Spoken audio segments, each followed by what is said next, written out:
ফিরকি, ভালো আন্টি তোমাকে ছোট থেকে অনেক কষ্ট করে জীবনের সব কিছু দিয়ে বড় করে তুলেছে, তোমাকে ল পড়িয়েছে, আর এই সিচুয়েশনে তুমি যা যা আজকে শিখেছো, আজ সেইটুকু দিয়ে তোমার ভালো আন্টির ঋণ শোধ করে দেওয়ার পালা। মায়ের ঋণ আমি কোনোদিনও কোনো কিছু দিয়ে শোধ করতে পারবো না নীলাদ্রি। তবে হ্যাঁ, এত সহজে আমি হালও ছেড়ে দেবো না। যতক্ষণ প্রাণ আছে ততক্ষণ এই লড়াই আমি লড়বই। আচ্ছা ফিরকি, একটা কথা বলো তো, তোমার ঠিক কোথায় কোথায় খটকা লাগছে? খটকা তো আমার অনেক বিষয় লাগছে, বিশেষ করে না পুরনো হিসেবগুলো মেলাতে গিয়ে অনেকগুলো প্রশ্নের উত্তর আমি কিছুতেই খুঁজে পাচ্ছি না। কি রকম? এই যেমন ধরো, বাবার জন্মদিনের দিন কাকাই কেন বলো তো আমার মায়ের ব্যাগটা নিয়ে বাইরে একটা লোকের সাথে দেখা করতে গিয়েছিল। মায়ের ব্যাগ? মানে মানে মানে ভালো আন্টির ব্যাগ? হ্যাঁ। আর ওই লোকটা কে? কাকাই,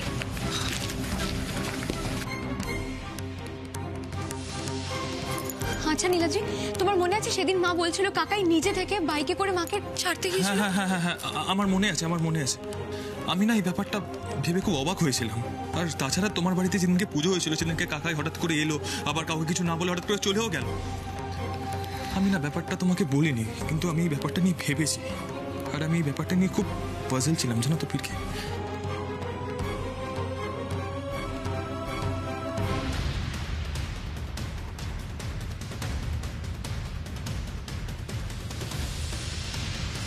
তবে আজ না একটা বড় জিনিস আমার চোখে পড়েছে, জানো কি? আচ্ছা নীলাদ্রি, কাকাইয়ের পেটে ছুরি দিয়ে আঘাত করা হয়েছিল, আর ঠিক সেই কারণেই আমার মাকে অ্যারেস্ট করা হয়েছে। ছুরিটাই ছিল মার্ডার ওয়েপন। রাইট। কিন্তু আজ আমি কাকাইয়ের বাদিকের পাঁজরে অন্য একটা ক্ষত দেখেছি। অন্য একটা ক্ষত মানে?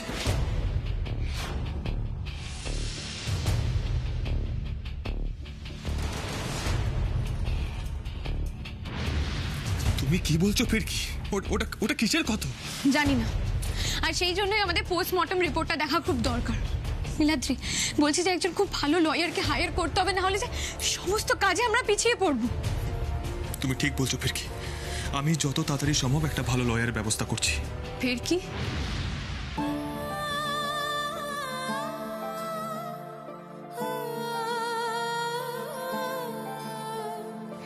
আমি জানি এই মুহূর্তে আমাদের সবার চেয়ে বেশি কষ্ট তোমার হচ্ছে। শুধু কষ্ট নয় মধুজা, জীবন এখন আমাকে এক ধর্ম সংকটের মুখে এনে ফেলেছে। আমি বুঝতে পারছি। ফিরকি, তুমি কাকিমণির কথা কিছু মনে করো না কিন্তু। হ্যাঁ, মানে তুমি তো বুঝতেই পারছো কাকিমণি। জানি মধুজা, শুধু কাকিমণি কেন, কাকিমণির জায়গায় যে কেউ থাকলে আমাকে ঠিক এইভাবেই অপমান করত। তুমি বলো তো, আমরা কত আশা নিয়ে কাকিমণিকে এই বাড়িতে ফিরিয়ে নিয়ে এসেছিলাম, কিন্তু যেই কারণে নিয়ে এসেছিলাম সেই কারণটা তো কিছুতেই ধরে রাখতে পারলাম না, ব্যর্থ হয়ে গেলাম আমরা। তাই এই অপমান আমাকে মেনে নিতে হবে মধুজা।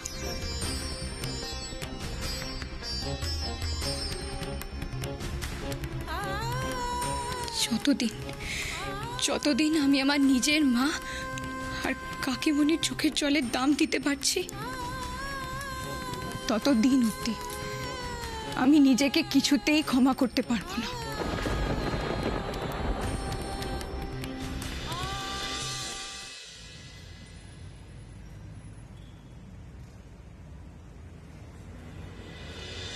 লক্ষ্মী, তোমার সাথে দুজন দেখা করতে এসছে।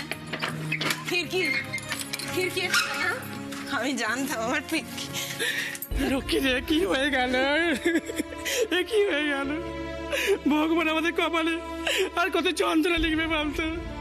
আমরা তো কোনো দোষ করিনি, তাহলে কেন এত শাস্তি পাবো? কি হচ্ছে কি? হ্যাঁ, কান্নাকাটি করছিস কেন? আরে কান্নাকাটি করে কোনো লাভ হবে না। বলছি ফিরকি আসেনি না? ও তাহলে কি সবার মতো ও বিশ্বাস করতে শুরু করেছে যে ওর মাই খুনটা করেছে।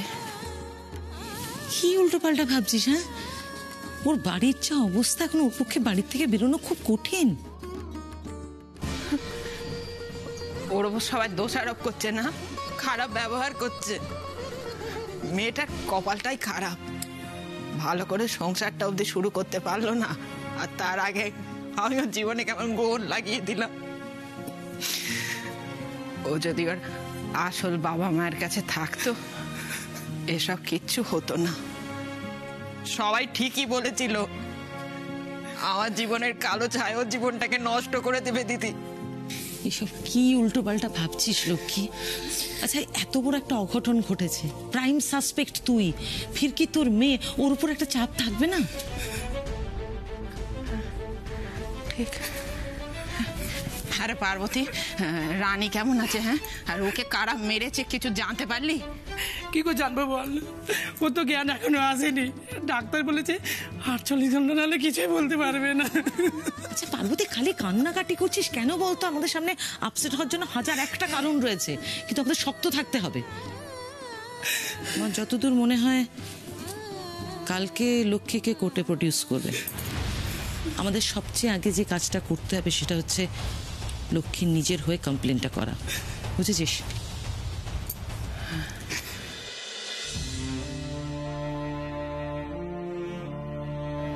শোনো, কখন ফিরবে? ফিরবো না। শান্তি তো তোমাদের?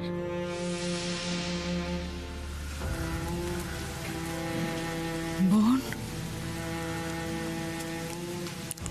তোমাকে দেখে আমি কি বলবো বুঝতেই পারছি না।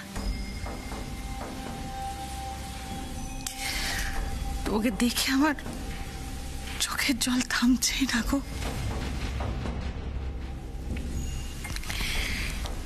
এত বড় ক্ষতি যেন চরম শত্রুরও না হয়। তোমার মতো ভালো মানুষদের যে এরকম ক্ষতি করলো, তুমি দেখো ভগবানও তাদের ক্ষমা করবেন না।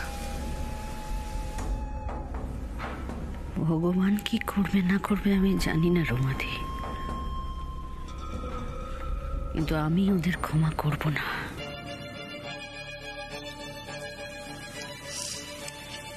কিন্তু সব থেকে দুঃখের বিষয়টা কি বলতো, এত কিছু হয়ে যাওয়ার পরেও ফিরকি কিন্তু এতটুকু অনুতপ্ত নয়, বরং এখনো চেষ্টা চালিয়ে যাচ্ছে কিভাবে নিজের মায়ের পিঠটাই বাঁচানো যায়। অবাক হয়ে যাচ্ছি আমি।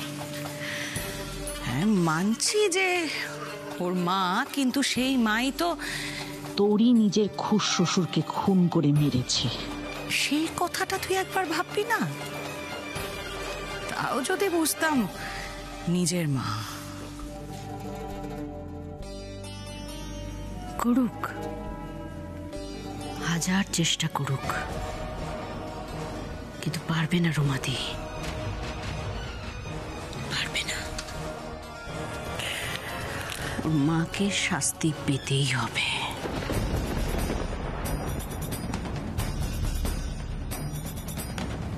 আসলে কি বলতো, ইউ ভেরি সফট হার্টেড। তুমি খুব ভালো মানুষ তো, খুব সরল মন তোমার, কিন্তু খেয়াল রেখো তরিতা, ফিরকির ভালো মানুষিতে তুমি যেন আবার গলে যেও না। ভুলে যেও না যে যে মারা গেছে সে তোমার স্বামী।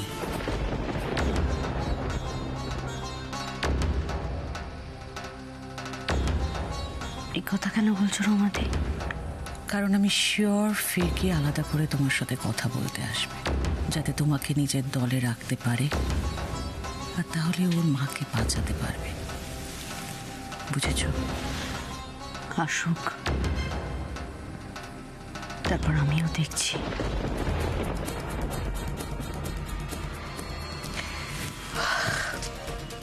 দেখো তরিতা, না বোঝাতে পারলেই ভালো, বাট চেষ্টা তো ও করবেই। আর স্পেশালি যখন ও জানতে পারবে যে আমরা ওকে কোনো রকম সাহায্য করছি না, তখন এটা তুমি শিওর থাকো যে ও তলে তলে লোক ফিট করার ট্রাই করবে। ইন দ্যাট কেস সত্যি যদি তুমি প্রতিশোধ নিতে চাও, তাহলে ফিরকিকে প্রত্যেকটা পদক্ষেপে তোমাকেই আটকাতে হবে। আমাকে যা করতে হয় আমি করবো রমাদি। লক্ষ্মীকে আমি ফাঁসি কাটে চলতে দেখতে চাই।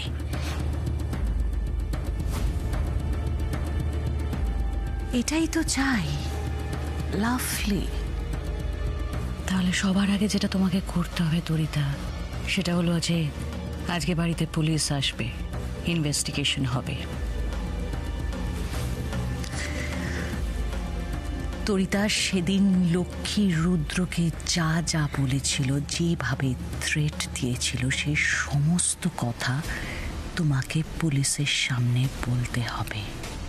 পারবে? পারবো। আমাকে পারতেই হবে।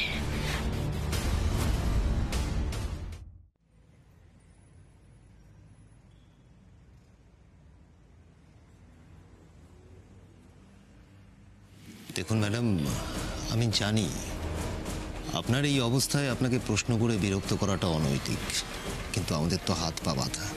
Duty is duty. আপনি প্রশ্ন করুন অফিসার। আমি চাই খুনি যত তাড়াতাড়ি সম্ভব শাস্তি পাক। ম্যাডাম, আপনি তো জানেন লক্ষ্মী নামের ওই বিহন্নলাই আপনার স্বামীকে খুন করেছে বলে পুলিশ সন্দেহ করছে। এখনো অবধি যা প্রমাণ পাওয়া গেছে সবই ওনার বিরুদ্ধে। আচ্ছা, এই ব্যাপারে আপনি কি কিছু বলতে চান? আমি দায়িত্ব নিয়ে বলছি অফিসার, এই খুন রাগের মাথায় করা কোনো কাজ নয়। ভেবে চিন্তে সুপরিকল্পিতভাবে এই খুন করা হয়েছে।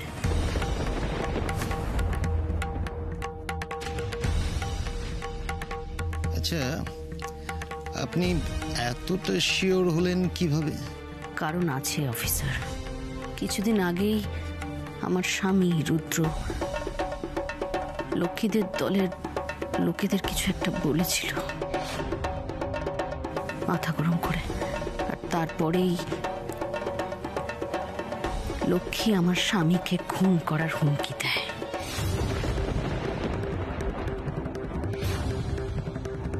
সে কি? এই ঘটনা তো আমরা জানি না। হ্যাঁ অফিসার, আর শুধু তাই নয়, ফিরকিও নানা সময়ে নানা কারণে আমার স্বামীকে অপমান করেছে। একটা হিজড়ের মেয়ের সঙ্গে নিজের ভাইপোর বিয়েটা রুদ্র মেনে নিতে পারেনি, আর সেই জন্যেই ফিরকি সব সময় চেষ্টা করত রুদ্রকে হিউমিলিয়েট করার। এমনকি আমার চোখের সামনেও রুদ্রর ইমেজটা নষ্ট করার চেষ্টা করেছিল ওরা। কি বলছো তরিতা? আমার কি মনে হয় জানেন তো, রুদ্র লক্ষ্মীদের এই ড্রাগ পাচারের ব্যাপারে কিছু একটা জেনে গিয়েছিল। সেই জন্যই চক্রান্ত করে ওরা আমার স্বামীকে খুন করলো। রুদ্রবাবু এ ব্যাপারে আর কিছু আপনাকে বলেছিলেন?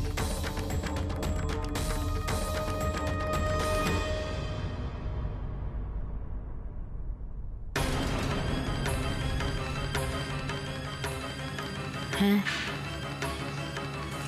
বলেছিল। কি বলেছিলেন শুনুন। আমার সঠিক মনে পড়ছে না, কিন্তু রুদ্র লক্ষ্মীদের কিছু একটা পাচার করতে দেখে ফেলেছিল।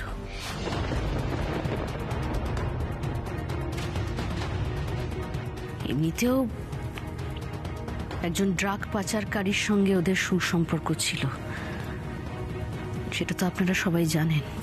কি নাম? কার সাথে? পীযূষ সান্যাল।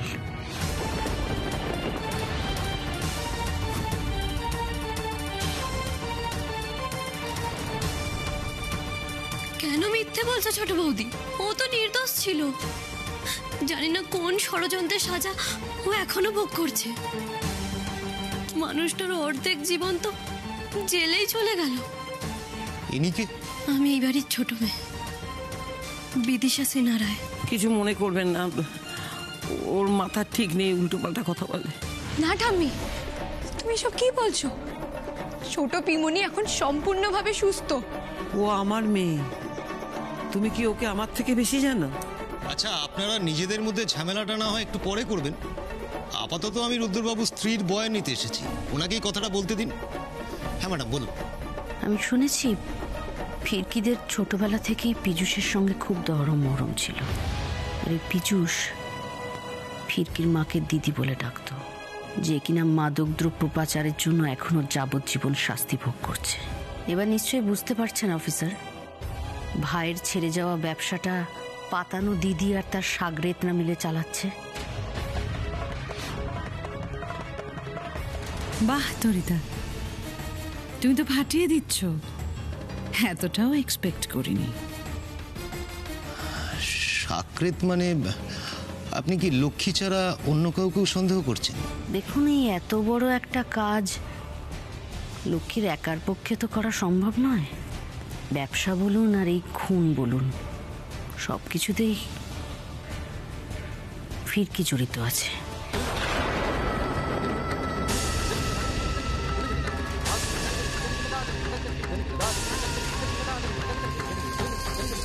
তাই ফিরকিকেও আমি সন্দেহের তালিকা থেকে বাদ রাখতে পারছি না অফিসার।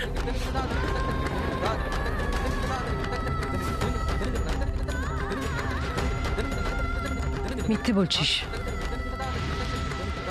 মিথ্যে বলছিস কেন তরিতা? কষ্ট, রাগ, ঘেন্না, শোক সবটা, কিন্তু মিথ্যেটা নয়। সত্যি মিথ্যে হতে বা মিথ্যে সত্যি হতে পারে না কোনো কারণে। কেন? কি লাভ? লাভ ক্ষতির হিসেবে তো সব থেকে পিছিয়ে আমিই পড়লাম দিদি। আমি এতদিন তোমাদের সব কথা শুনে চলেছি, চুপ করে থেকেছি। আজ আমাকে বলতে দাও, আমি আমার স্বামী হারিয়েছি দিদি। যার যায় সেই বোঝে। তরিতা, আমি বুঝি। আপনি চুপ করুন তো ম্যাডাম। এইসব ইমোশনাল কথা বলে আপনি ওনাকে বয়ান পাল্টাতে বাধ্য করতে পারেন না। আর আপনি যদি কন্টিনিউ এটা করতে থাকেন তাহলে কিন্তু আপনার এগেইনস্টেও স্টেপ নিতে বাধ্য।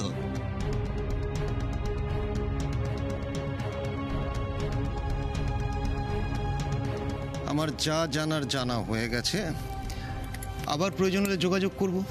এখন আসি, ধন্যবাদ।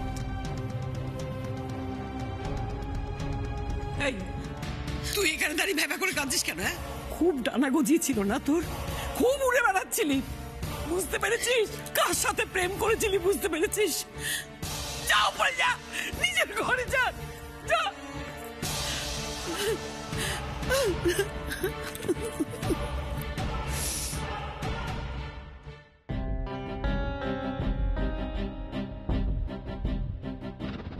তোর এত বড় ক্ষতির পরিমাণ মাপবো এমন ক্ষমতা আমার কেন? পৃথিবীতে কারো নেই। কিন্তু তার মানে এটা নয়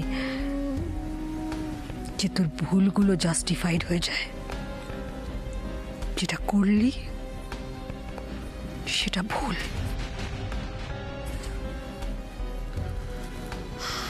ছেড়ে দাও মা, যে চাই মিথ্যে বলুক না কেন, মিথ্যে দিয়ে কখনোই সত্যিটাকে ঢেকে দেওয়া যায় না। ফিরকি, চলো, আমাদের এই মুহূর্তে ভালো আন্টির কাছে যাওয়াটা উচিত।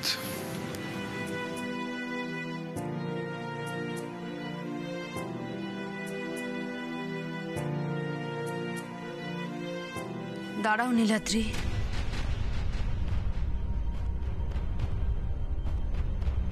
ফিরকি যদি আজকের পর থেকে ওর মায়ের সঙ্গে দেখা করে, যোগাযোগ রাখে, তাহলে আমি এই বাড়ি ছেড়ে চলে যাব। তোমরা যদি সেটাই চাও তাহলে যাও, আমি ভেবে নেব এই বাড়িতে আমার কোনো অস্তিত্ব নেই।